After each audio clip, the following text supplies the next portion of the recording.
आपका भी इनपुट्स हमको मिलता रहेगा बराबर। कुछ माइनर करेक्शन जो भी है वो करना है तो we can do that. So in between एक बार एक कान हो गया तो आप देखो, once you are happy then only we will close. Okay, ठीक है। तो वैसे ही 1 बाय 1 दोनों कान करेंगे। एक कान में 1 से 1.5 घंटे जितना टाइम लगेगा। आपका ऑलरेडी एक बार सर्जरी हो गया है तो थोड़ा सा एडिशनल टाइम भी लग सकता है, क्योंकि बैक साइड पे थोड़ा सा स्कारिंग रहेगा बराबर, ठीक है। सर्जरी में बेसिकली कान के पीछे कट देके पूरा कान का जो हड्डी है उसको एक्सपोज करेंगे, थोड़ा सा ये एरिया का बोन भी एक्सपोज करेंगे। बैट ईयर में बेसिकली क्या रहता है, ये जो फोल्ड है बराबर, ये एक बाहर वाला फोल्ड है और एक ये अंदर वाला फोल्ड है। तो वो अंदर वाला फोल्ड प्रॉपरली डेवलप नहीं होता है। आप भी देखेंगे आपके कान में वो फ्लैट है बराबर, इसलिए कान का जो प्रोजेक्शन है वो बढ़ जाता है, ठीक है। तो हमको सर्जरी में वो फोल्ड को रिक्रिएट करना है। एंड इफ रिक्वायर्ड तो हम यहाँ पे ये जो बाउल एरिया है यहाँ से थोड़ा सा हड्डी निकालेंगे ताकि ईयर जो है वो आराम से बैक साइड पे गिर सके, ठीक है। तो उसके लिए कुछ की स्यूचर है वो लेना रहता है। एंड देन 2-4 और स्यूचर लेना है और कान को पकड़ के पीछे के साइड पे उसको टाई करना रहता है, ताकि वो स्यूचर है वो कान को पीछे पकड़ के रखे और उसके बाद जो इंसिजन है वो हम क्लोज करेंगे, ठीक है। Similar procedure on the other side, ठीक है। सो मोर और लेस हमारा रूटीन काम है, कई केसेस किए हैं, सक्सेसफुल रहते हैं। बट हर एक सर्जरी के साथ कोई ना कोई कॉम्प्लिकेशंस एसोसिएटेड रहता है, मतलब पॉसिबिलिटीज रहती है, ठीक है। तो यहाँ पे भी वो कुछ पॉसिबिलिटीज है, ठीक है।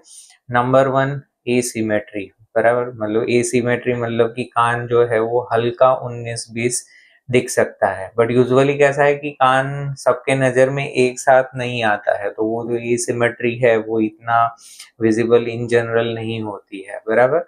बट नोबडी कैन गारंटी कि 100% एकदम सिमेट्री आए। वो विजिबल डिफरेंस है, मतलब आप जितनी बार कान को देखोगे उतनी बार आपकी आंख कुछ ना कुछ एसिमेट्री पकड़ेगी। तो आप ज्यादा देखते रहोगे मिरर में तो माइंड आपका रिवर्स चलता रहेगा और वो एसिमेट्री ज्यादा नोटिस होती रहेगी। तो वो हल्का 19-20 होना एब्सोल्युटली नॉर्मल है, ठीक है। उसको कोई भी डॉक्टर 100% करेक्ट नहीं कर सकता है, नंबर 1। नंबर 2 रिलैप्स, ओके, कि अभी जो हम सर्जरी में जो भी करेंगे कुछ टाइम के बाद ये जो हड्डी है उसमें मतलब मेमोरी रहती है, तो वापस अपनी जगह पे जाने को ट्राई करती है, ठीक है। तो जो भी स्यूचरिंग किया है, जो भी किया है, there are some internal forces acting against that.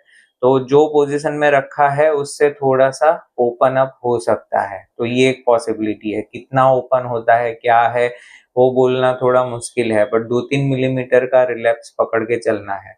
Ideal year का जो प्रोजेक्शन है वो 15 to 18 मिलीमीटर रहता है, आपका अराउंड 20-22 मिलीमीटर है, ठीक है। तो रिक्वायर्ड जो है वो हार्डली 5-6 मिलीमीटर है, but you are expecting 10 millimetre का ही प्रोजेक्शन रखना, तो that is kind of a over correction. तो थोड़ा बहुत रिलैप्स होता है तो आई डोंट थिंक वो इतना कोई मैटर करेगा, ठीक है। उसके अलावा ब्लीडिंग, ब्रूइजिंग, इन्फेक्शन, ये भी सारे पॉसिबिलिटीज रहते हैं। कभी कभी स्टिच एब्सेस होता है, तो ये सब पॉसिबिलिटीज भी होते हैं ये सर्जरी में। बट ये बहुत ही अनकॉमन है और टेम्पररी है। इन जनरल ये सब थोड़े टाइम में सेटल हो जाते हैं। पोस्ट सर्जरी थोड़ा सा ब्लीडिंग आना भी नॉर्मल है, 2-3 घंटा ब्लीडिंग आ सकता है, फिर धीमे धीमे करके वो बंद हो जाएगा। We don't give any kind of aggressive dressing, just simple पीछे के साइड पे कॉटन रख के हम माइक्रोपोर ड्रेसिंग देते हैं, ठीक है। तो ये पूरा प्रोसेस रहेगा, ठीक है। Any revision surgery is, if there is a major issue, will address on our end बराबर। बट खाली मटेरियल कॉस्ट है वो आपको देना पड़ेगा। अगर माइनर, अगर आपको ऐसा छोटा मोटा लग रहा है देन यू हैव टू पे the full cost for the revision surgery, ठीक है। छोटा मोटा ये जो पॉसिबिलिटीज बताई उसमें फॉल करता है then we can't take that responsibility, क्योंकि वो बॉडी का नॉर्मल हीलिंग मैकेनिज्म है। बट सपोज कोई प्रॉब्लम से 3 दिन में कान का जो प्रोजेक्शन है पूरा ही चला जाता है, then that's our responsibility. In that खाली जो मटेरियल कॉस्ट है वो आपको बेयर करना रहेगा, ठीक है। वैसे होने के चांसेस बहुत कम होते हैं, जो भी होता है वो हीलिंग प्रोसेस में रिलैप्स के कारण होता है, ठीक है। So this is all about surgery.